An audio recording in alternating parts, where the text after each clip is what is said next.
ringing up Christopher Browell.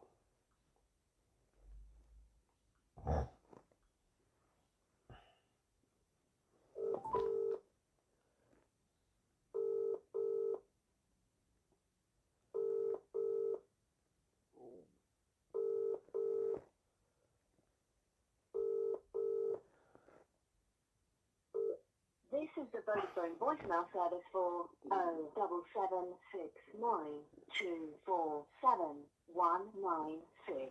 Please leave a message after the tone. When you finish recording, please hang up or press the hash key for more options. Yes, good afternoon, Mr. Browell. It's Mr. Hussain here, once again leaving yourself a daily message regarding the whereabouts of my brother. What you've done is quite clearly abduction, unlawful, deplorable. You, the local authority, have come and kidnapped my brother. It's now been 76 days since we the family, know anything about our brother. My sister in Oldham's worried sick about him. I'm worried about him.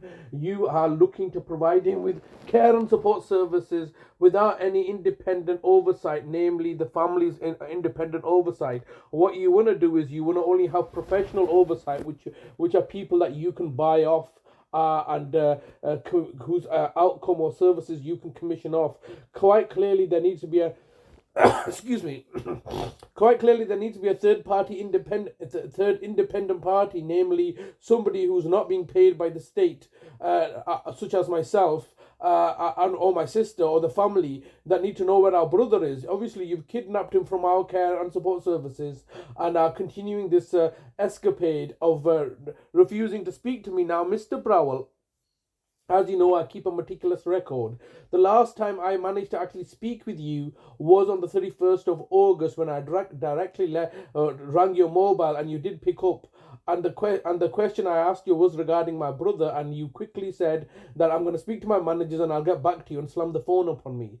Subsequently, from that conversation, I've been leaving a voice message every single day from the 31st of August until today, the 23rd of until today, the 23rd of October. That's a period of 52 or 53 days. 53 days I've left your message. And on those 53 days, you've refused to answer these calls because of under direction and instructions from your senior managers, no doubt Nadia Khan, Vicina Brown, Mohammed Fayaz, and the rest of them, but no doubt under the directorship of Ian McKenna and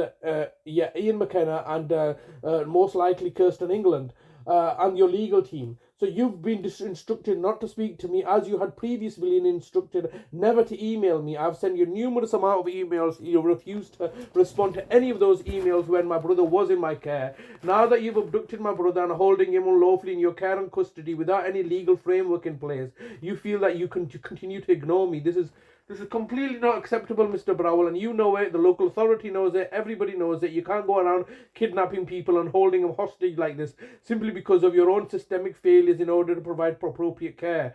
I mean, obviously, the whole care sector is falling apart. The hospitals, the NHS, the care providers, the domiciliary care sector. Obviously, nobody wants to work in this sector because it's underpaid, and obviously, if this is what you're doing to people, namely torturing them to death. Most people with a good conscience, with empathy, don't want to work in this sector. That's why many people. That's why you have a staff retention problem, because more people don't want to work in this godforsaken sector where people are dying and deliberately, and the people don't want to get paid to kill people off. And that's why the sector is falling apart. Now, in relation to my brother, you clearly know that you had him from the 3rd of August.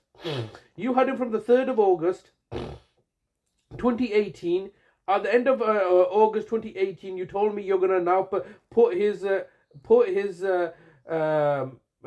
Section 2 on a hold, or freeze the Section 2 while you pursue litigation action. You can't do stuff like that. You can't put somebody on a hold. There's no legal framework for putting people on a hold while you pursue litigation action to remove my brother. I told you on the 6th of August that I'm his nearest relative. You refused to acknowledge that. You refused to accept that. You were trying to get Adalat to be his nearest relative. You were trying to recognize Adalat as his nearest relative. When you realize his mum's still alive, you had to legally recognize my mother. and then subsequently I told you that my mother's given me the authority to act on his behalf. So that was in 2018. Then I'm just conscious of the fact that there was that my brother, that Vicina Brown, who had instigated who had been fronted to instigate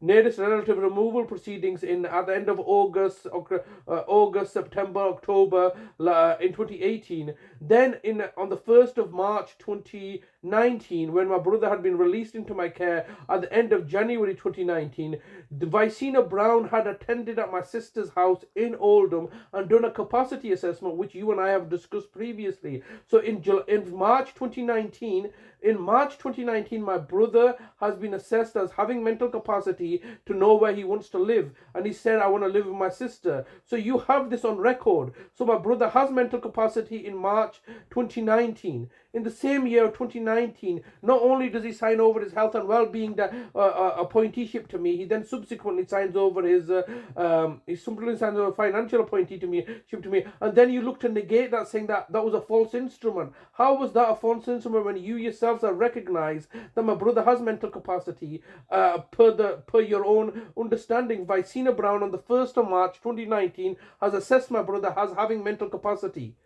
And therefore, subsequently, with that mental capacity, he has signed over his lasting powers of attorney to me. And this just reminds me of a repeat of what happened in 2014. While he was in hospital, my brother, having mental capacity... 16 seconds recording time remaining. Yeah, well, in 2014, before Nadia Khan, my brother, having mental capacity, signed over documents to me, putting me in charge of his power of attorney. It's simply because you can't accept this. So how is it now that you've got my brother holding him hostage, that you're refusing to recognize his wishes, which was to live with my sister? You're holding him captive like this. This is unlawful. The recording time has expired. To leave a message, press 1. To review message, press 2. Message sent. Thank you for calling. Goodbye. Okay, so as you can see, they themselves keep on messing up, and there's nobody to hold them to account, because they themselves, Vicina Brown herself, stated in her documentation to pursue litigation action at the Court of Protection, not the Court of Protection, at the county courts, to have me removed as nearest relative at the end of August. Saying that my brother lacks capacity to remain on the ward. But then, this issue of mental capacity has just been a complete arse. They made a complete arse of this, because what they want to do is they want to have the right to have control over people, and the only way they can do that is if a person lacks mental capacity. And because they want that control, they will fabricate that he lacks mental capacity. Neither my mother lacks mental capacity, neither my brother lacks mental capacity. None of them lack according to the law. But these people don't work according to the law. They work according to their own whims and best interests. Now, my brother has obviously, they've assessed him on the 28th of February 2019. They are having a multidisciplinary meeting trying to determine if they can establish that my brother lacks mental capacity. He clearly did not lack mental capacity, because the very first, then they arrested me from my vehicle, abducted my brother, took him to Oldham, and then Vicina Brown the very next day, whilst I was being detained in custody, went and did a capacity assessment and determined that my brother was happy to stay in the care of my sister in Oldham, and that was on the 1st of March 2019. And then subsequently they've been pursuing the case with my mother, subsequently they've been pursuing the case with my mother's to remove her lasting powers of attorney in the Court of Protection. But then obviously they become aware of the lasting powers of attorney for my brother in November 2019, and then they've instigated because obviously I've made the Housing Association aware in 2019 when I've got his lasting powers of attorney to now deal with me and disclose his records to me. So you can see the fact that this happened all in 2019 when he was established as having mental capacity in March. In April or May, I got him to sign his lasting power of attorney, which he signed over to me, and then subsequently he signed over his health and welfare, and then subsequently he signed over his lasting power of attorney for property and finances. Then the local authority have commissioned the same people that they commissioned in my mum's case, namely namely the Nick Goodwin, the Public Guardian, and then all the other same contenders. It's all ridiculous. It's all fraudulent and contrivance.